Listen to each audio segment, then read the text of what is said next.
일반회생과 이제 개인회생을 비교를 해봤는데, 지금 이제 간단히 정리하는 겁니다. 절차 진행은 개인회생 간단하고 복잡하고 비용도 마찬가지로 이렇게 들어가고, 채권자의 동의가 필요한지 불필요한지 여부, 그 다음에 담보권자에 대해서 어떻게 취급할 것인지 다 말씀드렸죠. 별채권부로 취급하고, 이거는 그래서 이제 따로 변제해야 된다는 거고, 근데 이제 일반회생 절차에서는 보존처분이나 포괄적 금지명령이나 개시결정을 해서 효력이 미치게 되고, 인가결정으로는 실효가 되고 이렇게 되는 거고요. 그 다음에 이제 그 경매 절차는 아까 말씀드렸죠. 중지가 되나 인가 이후에는 진행이 된다 되고, 그 다음에 개시 결정 전에 이제 중지되는 경우는 별로 많지 않다는 그런 사례를 쓴 거고요. 그리고 이때 이제 일반회생 절차에서는 임의경매가 진행 중인 경우는 중지 명령을 하게 되거나 또는 포괄적 금지 명령을 하게 됐는데요. 포괄적 금지와 중지에 대해서는 아마 오후쯤이나 다음에 이제 말씀드릴 건데요. 그때 설명드리긴 할 겁니다. 그래서 말씀드릴 거는 일단 알아야 될 거는 포괄적 금지 명령에는 중지 효력이 일단 포함되어 있다. 이것만 좀 아실 필요가 있을 것 같아요. 포괄적 금지 명령에는 중지의 효력이 포함되어 있기 때문에 포괄적 금지 명령 가지고 이 경매 절차나 관계집행을 중지를 할 수가 있도록 되어 있습니다. 그리고 이제 인가 이후에 실효시키고요. 경매를 실효시키고 임의적으로 처분해가지고 변제하는 방법으로 진행하는 경우가 일반적이고요. 또 차이점의 가장 큰 차이점 중에 하나가 쌍방 미이행 쌍무계약의 선택권이 있느냐 없느냐, 이것도 좀 중요합니다. 개인회생 절차에서는 쌍방 미이행 쌍무계약 해제권이 없어요. 그런데 일반회생 절차에는 법 119조에서 이 해제권을 주고 있습니다. 해제 해지권. 그리고 이거는 파산 절차에서도 이 규정이 이제 있습니다. 파산 절차에도. 근데 개인회생 절차에서는 없어요.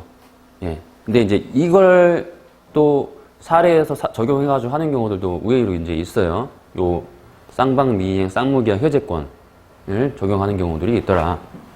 그 사례는 이제 다음에 이제 개시결정 이후에 발생하는 법적인 효과에서 쌍방 미이행 쌍무계약 해제권을 하면서 그 사례들을 말씀드리도록 할 예정이 있습니다. 자, 그리고 이제 법적인 효과에서 차이점이 또 있는 부분이 있는데, 누락된 채권자는 어떻게 할 것인지라는 문제에서 개인회생 절차에서는요, 법 625조 제2항 1호에 보시면은 목록에 기재되지 아니한 채권은 면책이 되지 아니한다라고 되어 있습니다. 그래서 인가결정까지 이 채권자 누락 여부를 확인해 가지고요, 반드시 채권자 목록에 추가를 해야 되는 거고, 만약에 인가결정 이후에 누락된 게 발생된다 할 경우에는 폐지시키고 다시 신청한다거나 뭐 이렇게 하는 수밖에 없어요. 아니면 별도로 갚아야 된다거나.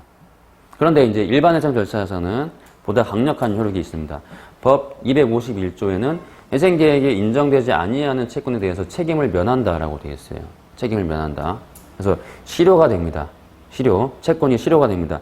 설사 그게 담보권자라고 하더라도 채권은 실효될 수가 있어요. 채권자나 회생채권자이건 회생담보권자이건 목록이나 시부인에서 즉 채권자표에 기재되지 아니한 채권은 실효된다라고 보시면 됩니다. 그런데 이제 고의적으로 만약에 이제 관리인이 채무자가 아는 채권자를 일부러 빠뜨려 가지고 채권자도 이 채무자가 회생한 사실을 몰라서 진행이 돼버렸다, 이런 경우에는 관리인한테 손해배상 책임이 발생을 합니다. 관리인한테. 그래도 채무자는 이 규정에 의해서 회생계획에 의해서 책임을 면하게 돼요.